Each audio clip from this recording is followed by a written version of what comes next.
영화로운 시온성에 들어가서 다닐 때 흰옷입고 황금길을 다니며 건강한 것 맞추어서 새 노래를 부를 때 세상 고생 모두 잊어버리리.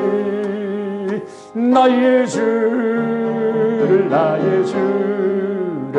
내가 그의 곁에 서서 배우며 나의 주님 손에 못자국을 보아 알겠네.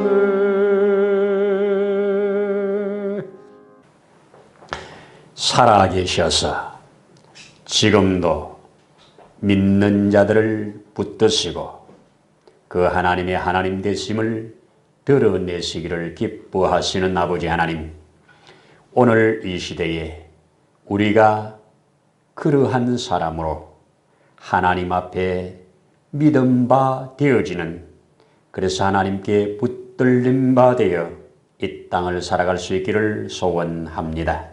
아버지 하나님, 세상은 공중의 권세 잡은 자로 인하여 혼돈과 거짓과 무질서가 점점 많아지는 것들을 봅니다. 주님, 진리의 빛을 받은 자로서 혼돈을 이기는, 모든 무질서가 질서가 되는, 모든 어두움을 확실한 빛으로 밝혀내는 우리 교회들, 또 우리들 되어지기를 원합니다. 우리 하나님이여, 우리는 연약하지만 우리 안에 계시는 우리 주님으로 인하여 넉넉히 되어지는 역사를 이루어 주옵소서. 이전에게도 우리에게 주 여호와를 경외하는 자리에, 주 여호와께 예배하는 자리에 서 있게 하심을 감사합니다. 주께서 또 이 저녁에 예비하신 그 복으로 함께 하실 때 복이 복되게 하옵소서. 연약한 종도 붙들어 주셔서 아버지 하나님 앞에 선하게 복되게 쓰임을 받기를 원하오니 성령 하나님 온전히 주장하여 주시옵소서. 주실 것을 믿으며 예수님 이름으로 기도드리옵나이다. 아멘. 우리 데살로니가전서 1장을 열어서 5절과 6절에 이는 우리 복음이 너희에게 말로만 이런 것이 아니라 또한 능력과 성령과 큰 확신으로 된 것임이라. 우리가 너희 가운데서 너희를 위하여 어떤 사람이 된 것은 너희가 아는 바와 같으니라. 또 너희는 많은 환난 가운데서 성령의 기쁨으로 말씀을 받아 우리와 주를 본받는 자가 되었으니. 아멘입니다. 아멘입니다. 오늘 여기에 이는 우리 복음이 그랬습니다. 우리가 가진 복음이 너희에게도 전달되어서 너희가 이 복음으로 오늘 이렇게 확실하게 서 있음이 내가 큰 기쁨이고 감사하다는 얘기입니다. 오늘 우리 이 시점에서 잘 알고 있지만 우리가 또 먼저 믿는 자로서 누군가에게 복음이 무엇이냐고 묻는다면 복음은 이렇게 딱 부러지게 7가지를 딱 말을 해줄 수 있으면 확실합니다. 그거는 워낙 광범위하잖아요. 그런데 사도 바울이 말하는 복음, 우리 예수님께서 말씀하시는 이 복음, 성경에서 가르치는 이 기쁜 소식, 좋은 복음을 제가 7가지로 딱 정리를 한번 해보겠습니다. 우리 같이 아멘 하면서 우리도 같이 정리해서 누군가에게 이 복음을 전할 수 있는 이런 은혜 시간 되기를 소원합니다. 가장 먼저 복음의 가장 시초는 우리 주님께서 이 땅에 우리와 똑같은 몸을 입고 오셨다는 겁니다. 화육광쇠라 그러죠. 성탄이라고 그러죠. 성육신이라고 그러죠. 말씀이 육신이 되어 우리 가운데 거하시니 그 영광을 보니 독생자의 영광, 은혜와 진리가 충만하더라. 이렇게 요한복음 1장 4절에서 가르쳐 주셨습니다. 또 뭐라고 그럽니까? 마태복음에서 오늘날 너희를 위하여 다윗의 동네에 구주가 나셨으니, 이게 전해준 복음입니다. 뭐라고 그럽니까? 아들을 낳으리니 이름을 예수라 하라. 그죠? 그 이는 자기 백성을 저희 죄에서 구원할 자임이라. 예수의 태어나심은 우리 보통 사람들의 태어남과 전혀 다릅니다.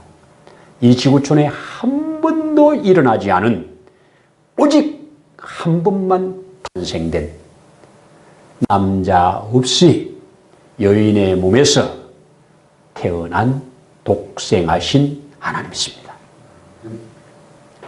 이게 다른 그 어떤 종교나 어떤 성인이나 도무지 견줄 수 없는 예수만의 독특입니다.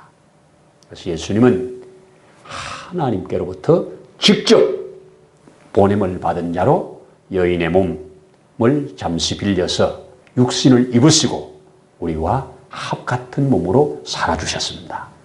왜 그랬다고요? 그분은 우리의 죄를 담당하기 위해서는 피를 흘릴 제물이 되셔야 되겠기에 그는 육신을 입고 오신 겁니다. 예수님이 우리와 똑같은 육신을 입고 오셨다는 것, 이거 복음입니다. 기독교만이 가지고 있는 확실한 복음입니다. 두 번째 복음은 어떤 복음이냐? 그가 죽으심입니다. 일반 사람들도 다 죽어요. 안 죽는 자 없어요. 아담 이후에 지금까지 얼마나 많은 사람들이 죽었습니까? 그러나 예수님의 죽으심은 목적 있는 죽음입니다. 값을 지불하는 재물적 죽음입니다. 이걸 우리는 대속적 죽음이라고 합니다. 재물인 것입니다. 로마서 5장 6절에서 9절에 뭐라고 그럽니까? 우리가 아직 연약할 때, 우리가 아직 죄인 되었을 때 하나님께서 그 아들을 십자가에 내어주심으로 우리에게 대한 자기의 사랑을 확정했다고 그렇게 말씀하십니다. 그렇게 예수님은 하나님의 내어준 바 되어서 죽으심을 당했지요. 이 죽으시는 과정 속에서 예수님께서 이 요한복음 19장 30절에는 다 이루었다, 하나님께로부터 받은 모든 사명을 자신의 죽음으로 다 이루었다.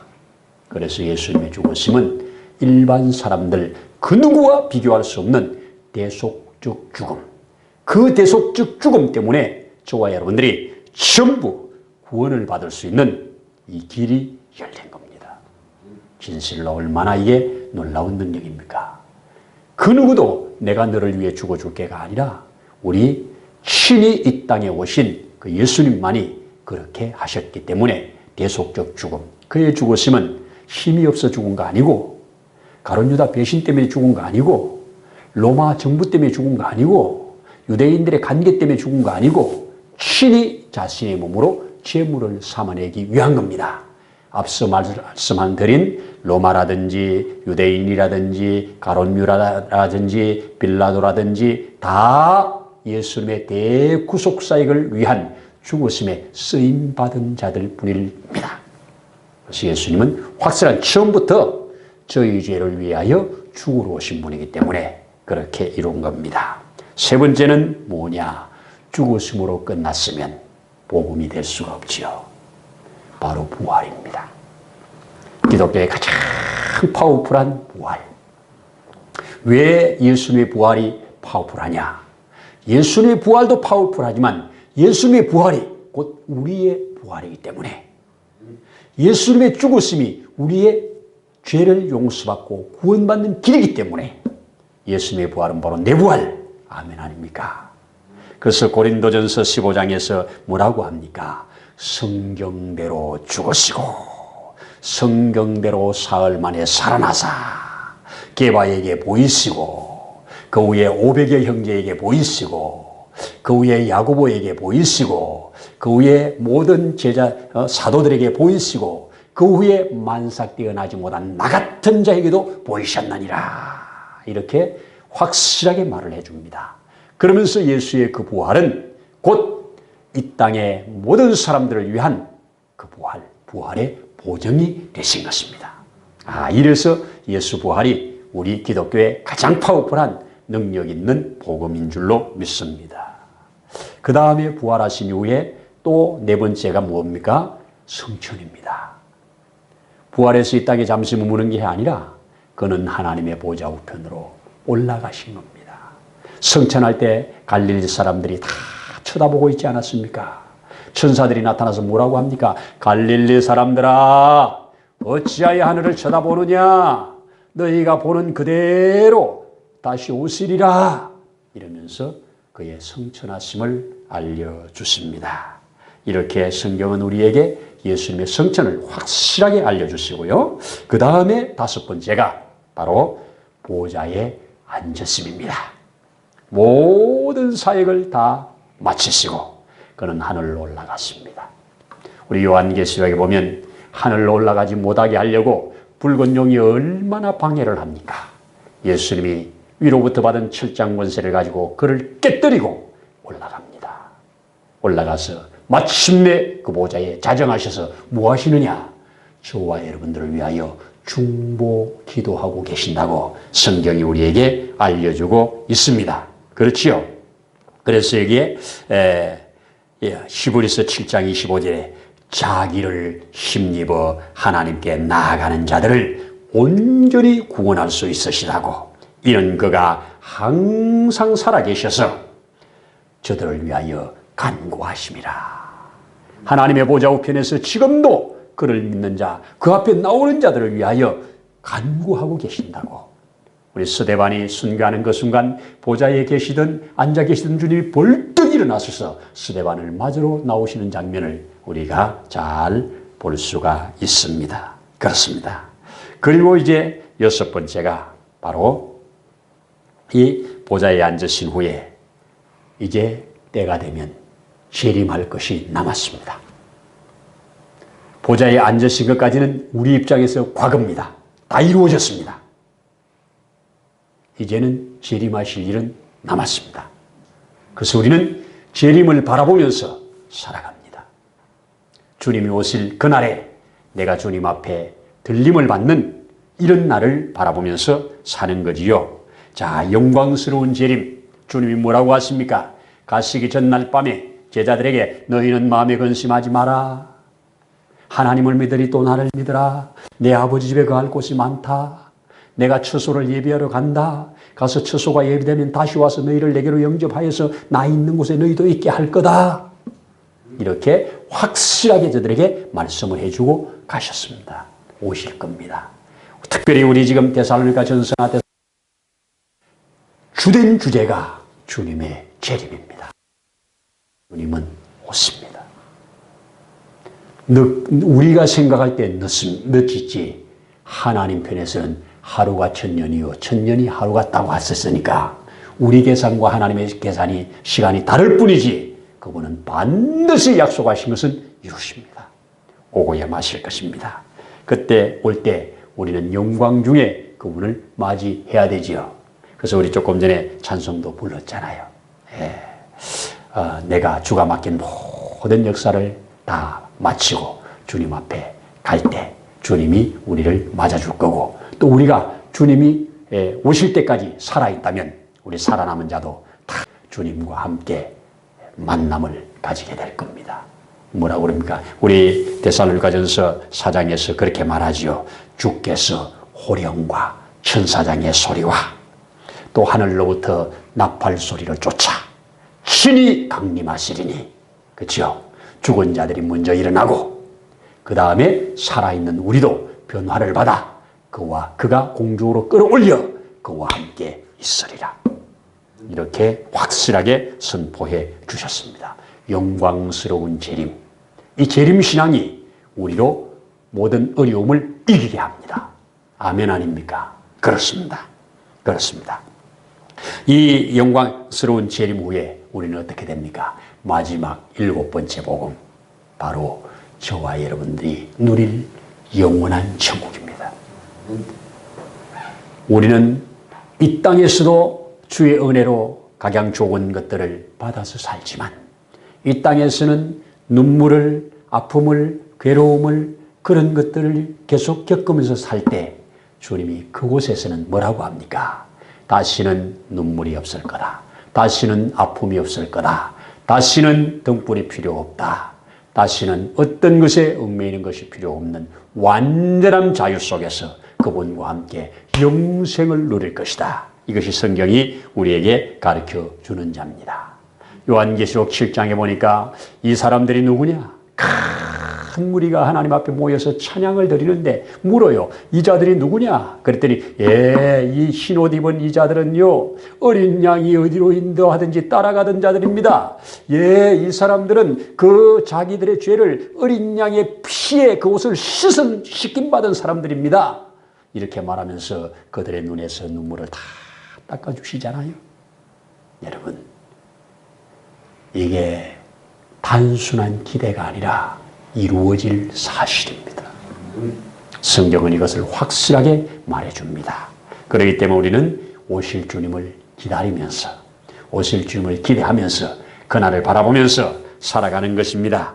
그 천국을 잠시 묘사할 때 뭐라고 그럽니까? 생명수가 늘 흐른다고 하지 않습니까? 달달이 그 과실, 우리 표현에서 과실이지 천국에서 어떤 과실이겠습니까? 참 요한이 표현할 길이 없어 그렇게 표현했을 거라고 생각을 합니다. 어떤 말인지 우리는 이런 날을 앞으로 맞이하게 될 것입니다. 자, 이렇게 복음은 예수님의 탄생이 신비적 탄생이요, 그의 죽음이 보통 죽음이 아닌 대속적 죽음이요, 그의 부활하심이 그 누구도 흉내낼 수 없는 완전한 육체적 부활이요, 부활하신 후에 그는 하나님께로 이끌림을 받아 천국으로 올라간 자요, 올라가서 하나님의 보좌 우편에서 이제는 완전한 대심판자로 대기하고 있는, 그리고 마침내 그분이 때가 되면 이 땅에 오고야 할 것입니다. 오는 그날이 우리에게는 해방의 날이요, 우리에게는 축복의 날이 되어야 됩니다. 그러나 예수를 믿지 않는 자들은 어떻게 됩니까? 오는 그날이 영원한 저주의 날이 될 겁니다. 영원한 심판의 날이 될 것입니다. 이렇게 우리 기독교만이 가지고 있는, 우리 예수님만이 가지고 있는 이 확실한 특징 7개가 복음의 완전한 핵입니다. 복음의 정체라고 그럴까요? 본질이라고 그럴까요? 복음은 이것이 복음이에요. 우리는 이 복음을 가졌기 때문에 다른 것들에 흔들리지 않는 겁니다. 그런데 이런 놀라운 복음을 가지고도 시원찮은 것들에 흔들린다면 우리는 참 어리석은 거죠. 주여, 사도 바울이 가졌던 이 확실한 복음, 그의 삶을 송두리째 변화시켰던 이 복음, 우리도 이 복음의 뿌리를 확실히 내리기를 소원합니다. 오늘 성경은 또 뭐라고 합니까? 이렇게 말하지 않습니까? 5절에 이는 우리 복음이, 이런 복음이 어떻게 했다고요? 환난 가운데서 성령의 기쁨으로 말씀을 받아 우리와 주를 본받는 자가 되었다. 복음이 복음되는 데는 꼭 전하는 자가 있어야 된다는 얘기예요. 그죠? 복음이 복음되려면, 자, 하나님께서 구약에 친히 역사하셨어요. 예수님께서 이 땅에 오셔서 친히 말씀하시고 친히 이적도 보이셨어요. 오늘날 성령이 어떻게 역사하십니까? 말씀이 전파되는 곳에 성령이 역사합니다. 성령은 말씀을 타고 역사하십니다. 그 말씀을 받을 때 때로는 환난 중에도 받게도 됩니다. 그 말씀을 붙들고 살아가는 일이 환난이 될 수도 있습니다. 그래서 오늘 여기에 환난 가운데서 성령의 기쁨으로 받았다. 말씀을 받아서 주를 본받는 자가 되었다. 오늘 저와 여러분들이 이런 자들이 되기를 바랍니다. 우리가 고난스러워도 힘들어도 이 복음 때문에, 이 복음의 능력 때문에 모든 환난이나 어려움도 넉넉히 이겨내는, 우리 앞에 주어지는 모든 것들을 넉넉히 이겨내는 이런 삶이 된다면 하나님 앞에 우리는 정말 복음의 맨답게, 복음맨답게 이 땅에서 그 삶을 살고 마침 저 하늘에서 그 영광을 누리게 될 줄로 믿습니다. 그 어느 것 하나 우리 기독교 외에 다른 종교라든지 다른 어떤 세계에서는 흉내낼 수 없는 예수만이 가지고 있는 이 독특한 이 복음이 여러분의 복음이 되고 내 복음이 되기를 소원합니다. 아멘입니다. 기독교만이 오직 구원의 복음이 있는 겁니다. 그래서 사도행전 4장 12절에 천하 만물에 구원받을 만한 이름은 예수밖에 없다. 예수 외에는 준 적이 없다. 아멘입니다. 그를 믿는 자는 영생을 얻었고 그랬습니다. 또 뭐라고 합니까? 내가 진실로 진실로 내게 이르노니 하나님의 아들의 음성을 들을 때가 오는데 곧 이때라. 듣는 자는 살아나리라. 복음은 생명을 살리는 능력입니다. 영생으로 나아가는 길입니다. 오늘 이 복음이 저와 여러분들의 복음이 되어서 능력 있는 삶을 살아내는 동력이 되기를 소원합니다. 아멘입니다. 연애의 길을 축복합니다. 하나님의 나팔 소리 천지 진동할 때에 예수 영광 중에 구름 타시고 천사들을 세계 만국 모든 곳에 보내어 구원받은 성도들을 모으리. 나팔 불 나의 이름 나팔 불 때 나의 이름 나팔 불 때 나의 이름 부를 때에 잔치 참여하리라.